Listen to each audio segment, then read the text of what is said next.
Hi all, welcome to Skyline careers. దీని పేరు వచ్చేప్పటికి దేవి వరప్రసాద్ అండి. దీనికి మన సైడ్ నుంచి రష్యా సక్సెస్ అయితే రావడం జరిగింది. దీని ఫ్లై వచ్చేటప్పటికి నెక్స్ట్ వీక్లో ఉంటుంది. సో ఈ వరకు మనం రష్యా స్టడీ వీసా మీద చాలామందిని పంపించాము. అలానే దీనికి కూడా స్టడీ వీసా మీద పంపిస్తున్నామండి.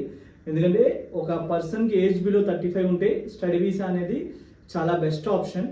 సో తను ఇప్పటివరకు స్కైలైన్తో ఉన్న సర్వీస్ ఏంటి, ఎలా ఫీల్ అయ్యాడు అనేది ఈ వీడియోలో తన ఎక్స్పీరియన్స్ ఏంటి అనేది తెలుసుకుందామండి. హాయ్ అండి, ఫస్ట్ ఆఫ్ ఆల్ కంగ్రాచులేషన్స్, మీకు వీసా అనేది సక్సెస్ అయ్యింది.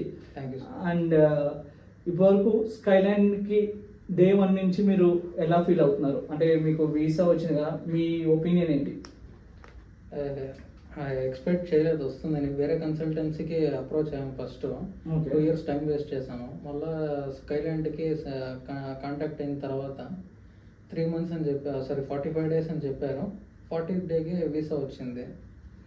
Okay, thank you. అండ్ మీకు సర్వీస్ ఫీజెస్ గురించి మేము మీకు ఎక్స్ప్లెయిన్ చేసినట్టే సర్వీస్ ఫీజు ఉందా, ఏమైనా ఎక్స్ట్రా ఫీజెస్ అయినా పే చేశారు? 3.5 చెప్పారు, 3.5 తీసుకున్నారు. ఎక్స్ట్రా ఛార్జెస్ కానీ ఏం తీసుకోలేదు.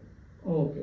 అండ్ మీకు మేము ఇస్తున్న ప్రామిసెస్ గురించి మీకు ఫుల్ క్లారిటీ అయితే ఉందా అండి? అక్కడికి వెళ్ళిన తర్వాత మేమేం సర్వీసెస్ ఇస్తున్నాము అండ్ దాని గురించి మేము కానీ మా టీం కానీ ఎక్స్ప్లెయిన్ చేసింది మీకు అర్థమైంది కదా? అర్థమైంది. ఓకే, ఫైనల్గా స్కైలాండ్కి మీరు ఏం చెప్పాలనుకుంటున్నారు? మీరు ఎవరినైనా రిఫర్ చేద్దాం అనుకుంటున్నారా? మా ఫ్రెండ్స్ అండ్ ఫ్యామిలీ రెఫర్ చేస్తాను. ఎందుకు అంటే వేరే కన్సల్టెన్సీకి పోతే అంత ఈజీగా దొరుకుతుందనే గ్యారంటీ ఉండదు.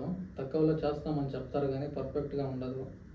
కానీ స్కైలాండ్ని ట్రస్ట్ చేస్తే డెఫినెట్లీగా వీసా వస్తుందని గ్యారంటీ ఉంది. థ్యాంక్ యూ అండి, thank you for the valuable feedback. ఈ ఫీడ్బ్యాక్ నెక్స్ట్ క్లయింట్స్కి కూడా యూజ్ అవుతుంది.